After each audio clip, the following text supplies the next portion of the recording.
Let's read Romans chapter 4. Against all hope, he believed in hope, that he might become the father of many nations, according to what was spoken. So shall your descendants be. And not being weak in faith, he did not consider his own body to be dead, when he was about 100 years old, nor yet the deadness of Sarah's womb.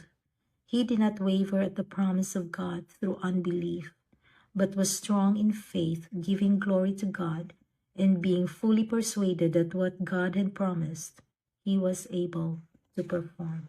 Thank you, Lord. I consider you only, Lord, your abilities, your resources, your capabilities, and I do not consider my own inadequacies, inabilities, and incapabilities. But thank you, Lord, because you are more than able to perform what you have promised me. Thank you, Lord. In Jesus' name, amen.